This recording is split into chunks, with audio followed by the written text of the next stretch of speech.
Olá, gente. Uma ótima tarde a todos. É uma satisfação estar com vocês para falar um pouquinho sobre medicina preventiva.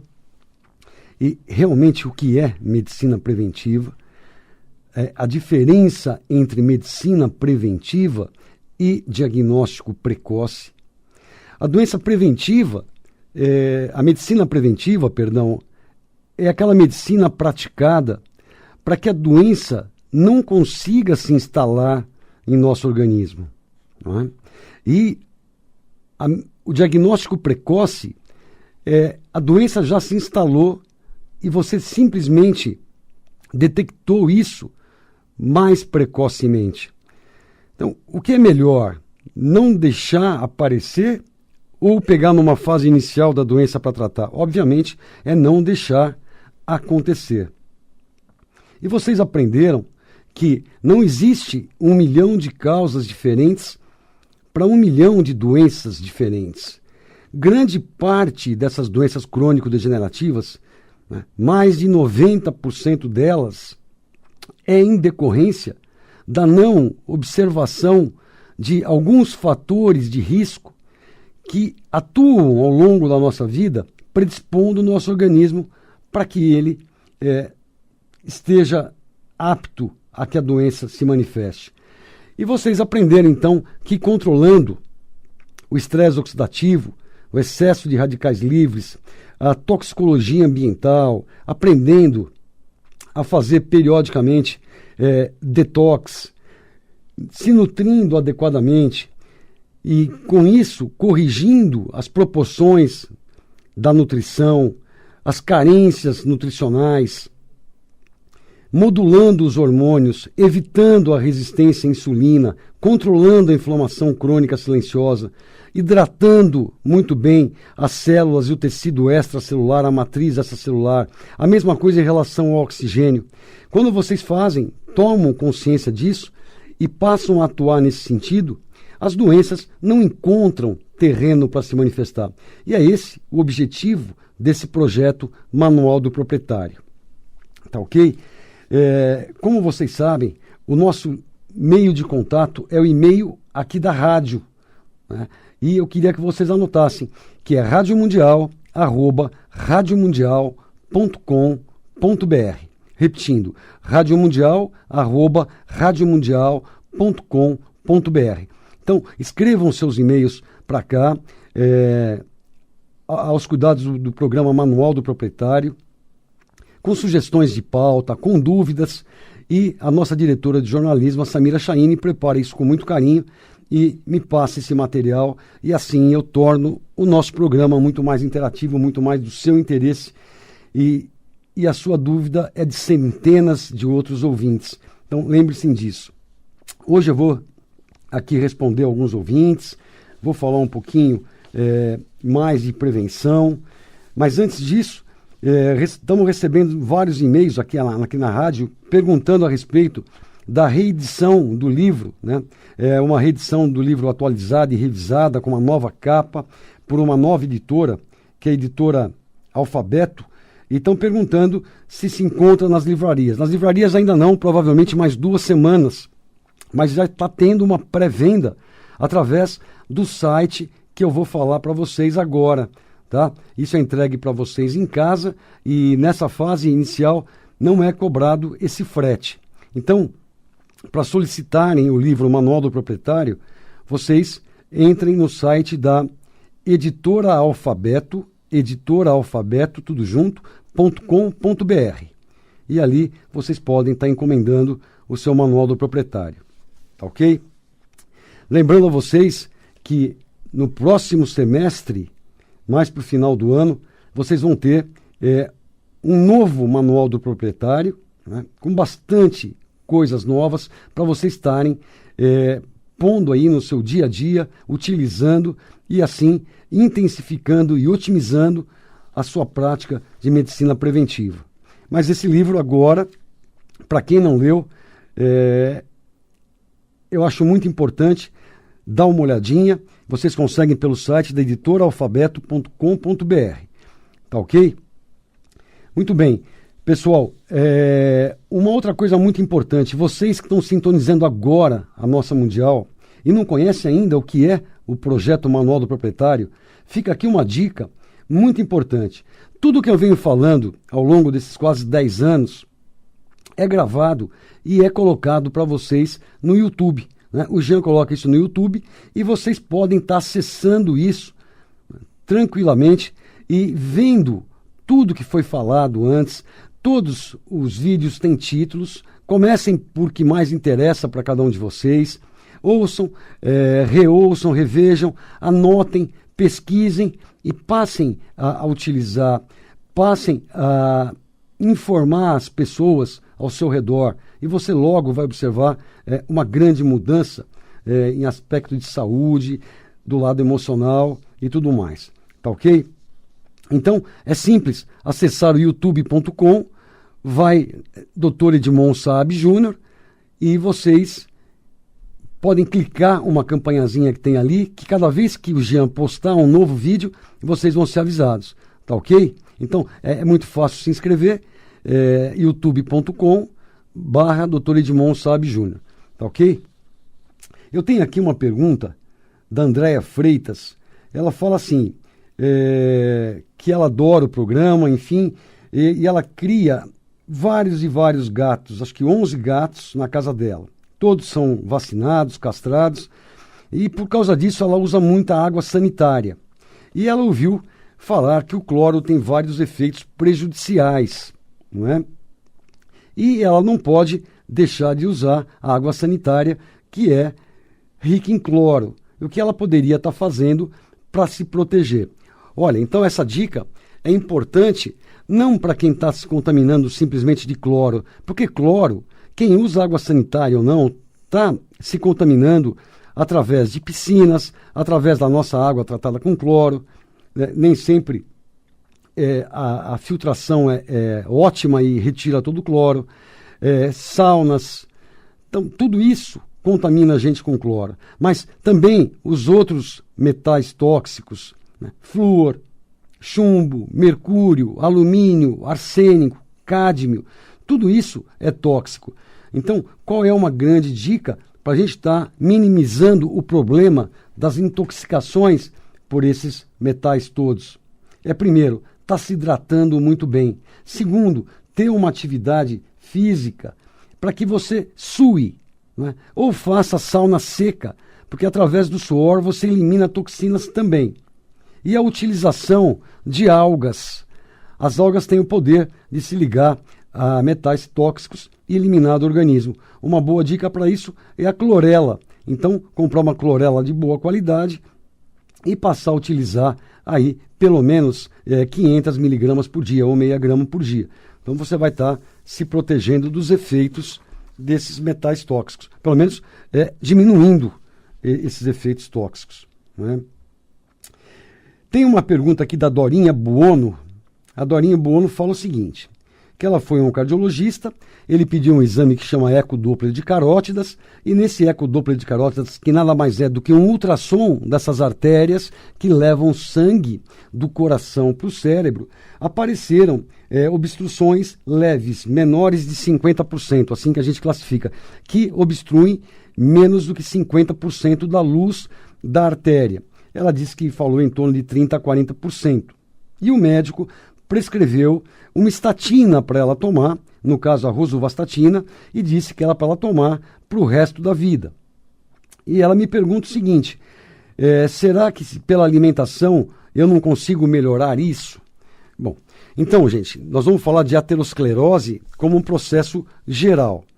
A aterosclerose é o processo de endurecimento, não é, causado pelo colesterol ruim, LDL colesterol, quando ele está oxidado, junto com cálcio, fibrina, fibrose, e aí se forma uma placa que vai crescendo, crescendo e diminuindo a luz do vaso, diminuindo a quantidade de sangue que passa por esse vaso para levar oxigênio e nutrientes para o órgão que for. Se esses vasos forem as coronárias, é o músculo cardíaco que vai se prejudicar e vai receber menos oxigênio e nutrientes.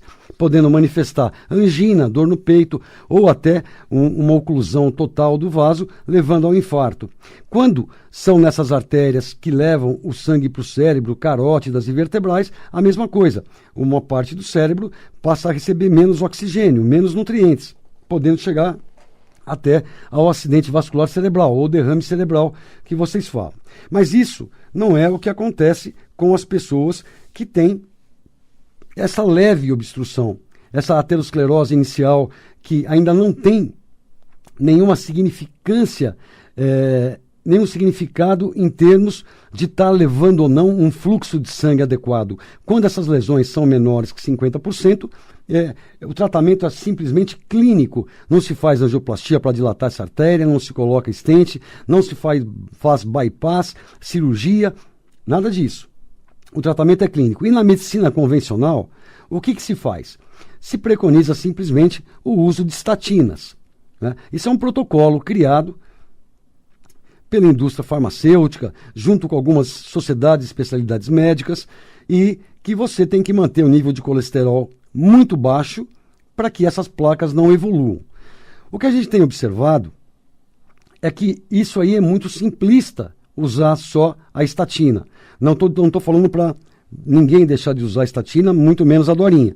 Usem sim a estatina. O problema são os efeitos colaterais. Então, todas as pessoas que estão usando estatinas deveriam estar suplementando uma substância chamada coenzima Q10 ou ubiquinona.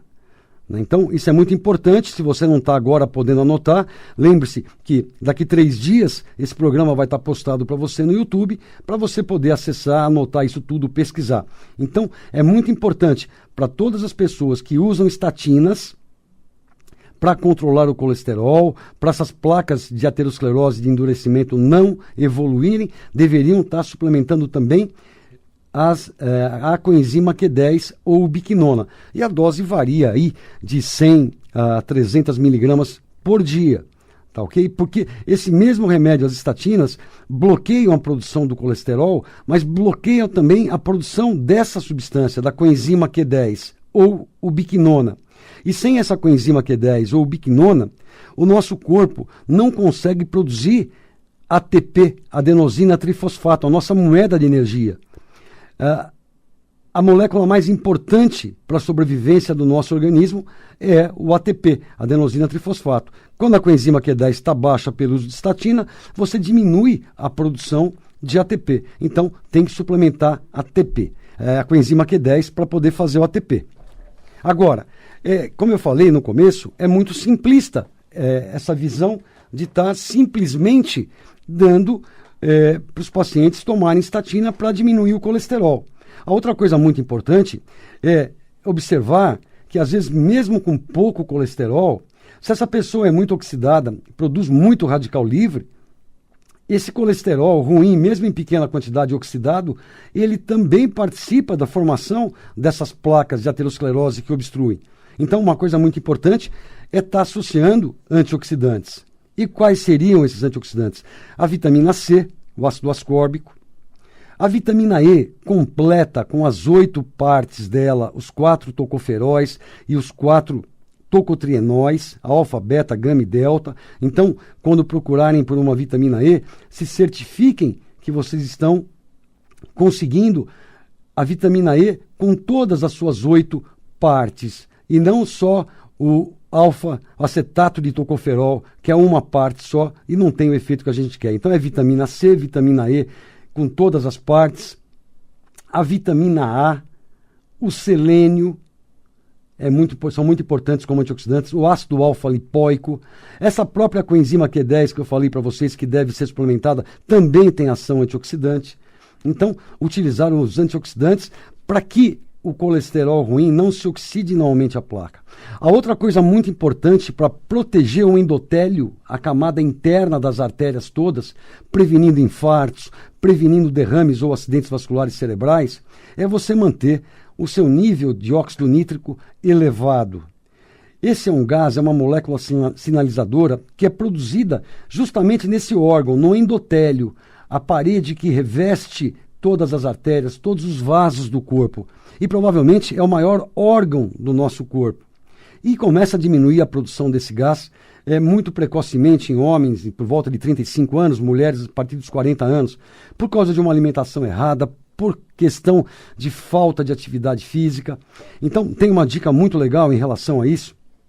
Vocês vão no youtube.com, coloquem lá /Dr. Edmond Saab Júnior, tem um videozinho no meio daqueles 300 lá, daquelas palestras e tudo mais, onde tem um título chamado O Milagre do Óxido Nítrico.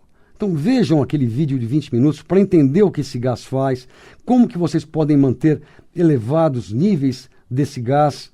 Isso vai ser muito importante também no controle dessas placas, para que essas placas não cresçam, para que não ocorra trombose nessas placas e obstruem o fluxo de sangue desses vasos, dessas artérias, levando a infartos, levando a derrames.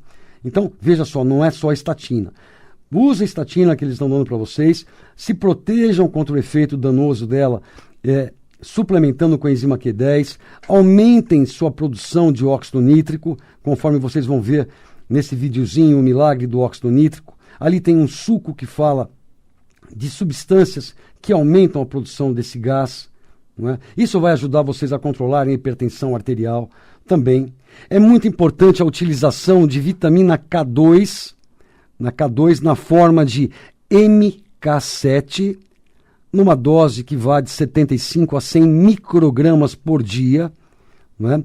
Então, essa vitamina K2, junto com a vitamina A, o magnésio, um mineral importantíssimo, o maestro da orquestra, deve ser suplementado em todo o mundo, porque nosso solo é pobre em magnésio, nossa água é pobre em magnésio, portanto, nossos alimentos são pobres em magnésio. Então, suplementar o magnésio também. O magnésio, junto com essa vitamina K2, MK7, com a vitamina A, vai direcionar o cálcio que está fazendo parte dessas placas que estão obstruindo as artérias, vai tirar esse cálcio daí e vai mandar esse cálcio de volta para o osso, que é o lugar que ele deveria estar, né? Aumentando assim também a densidade óssea, diminuindo a osteoporose. Olha só, você não cuida de uma coisa, você cuida de tudo junto, está tudo interligado. Mas, para eu ter absorção de cálcio, para poder mandar esse cálcio para o osso, está faltando um outro hormônio. Qual é esse outro hormônio? A vitamina D, aquela que você consegue através da luz solar. Mas, como muitos de nós quase não tomamos sol, acordamos, pomos a roupa e vamos trabalhar, a suplementação de vitamina D também é fundamental para isso. E não adianta tentar conseguir essa vitamina D nos alimentos. Teríamos que estar comendo uma quantidade enorme de peixes por dia e mesmo assim não seria suficiente. Então, a suplementação de vitamina D. Então, vocês viram quantas coisas que a gente pode estar usando para responder aqui a Dorinha Bono. Não é simplesmente, então, usar a estatina, mas é usar a estatina, é suplementar a coenzima Q10, é suplementar magnésio, a vitamina D, a vitamina K2, MK7, os antioxidantes, a vitamina A, a vitamina C, a vitamina E, o selênio, o ácido alfa-lipoico. Não é? Então, quando você toma essas medidas todas, você começa a parar esse processo obstrutivo, a parar a evolução dessa aterosclerose. Isso serve para ela que está num processo inicial de aterosclerose nas carótidas, para isso não ir evoluindo mais para frente, até chegar ao acidente vascular cerebral. Serve para quem não tem nada ainda, não é? De placas, para que não desenvolvam essas placas que venham no futuro a obstruir, e serve principalmente também para aqueles que já tiveram eventos cardiovasculares, como infarto, como acidente vascular cerebral. Então é importantíssimo a gente ter essa visão multifatorial, é cercar tudo isso. Além de uma outra coisa muito importante, pessoal, é cuidar das emoções, né? É controlar o estresse emocional.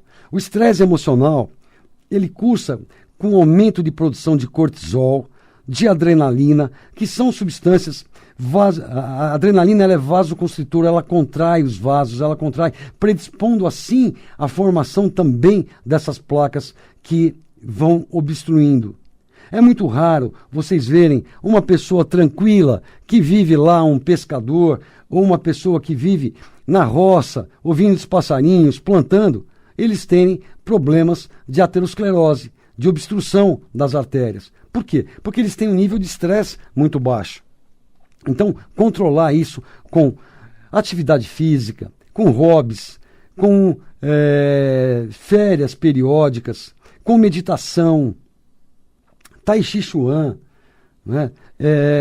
Vários tipos de relaxamento, yoga, isso tudo mais vai ajudar a normalizar seus neurotransmissores de paz e de equilíbrio.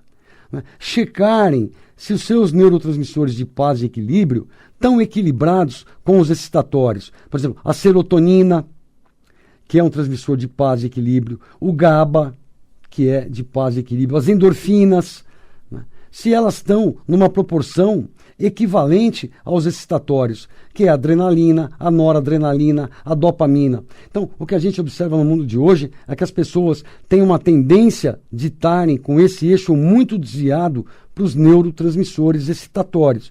E para isso, um bom nutrólogo, numa consulta clínica, ele avalia, ele observa, né, depois de 40 minutos, 1 hora conversando com o paciente, para que lado está esse eixo. E ele sabe muito bem quais os nutrientes para utilizar para equilibrar isso. Então a pessoa tem um predomínio de adrenalina, de noradrenalina, ele é uma pessoa extremamente excitada, ele sabe que ele vai dar taurina, que ele vai dar glicina para ele fazer, vai dar teanina para ele aumentar o GABA, vai dar 5-hidroxitriptofano para aumentar a serotonina.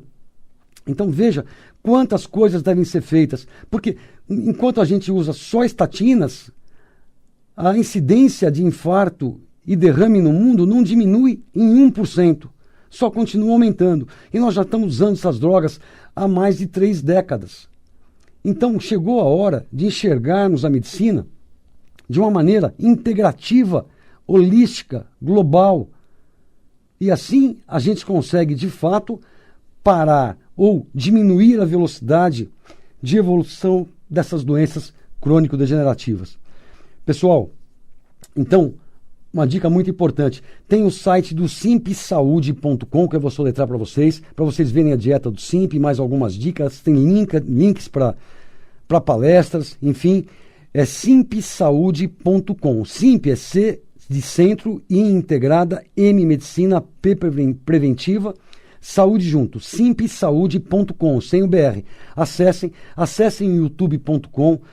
Ponham lá, Dr. Edmond Saab Júnior, vejam os programas anteriores e comecem a colocar em prática isso no seu dia a dia. Eu queria agradecer muito a audiência de vocês todos. Como sempre, o nosso papo é muito legal e o nosso tempo voa.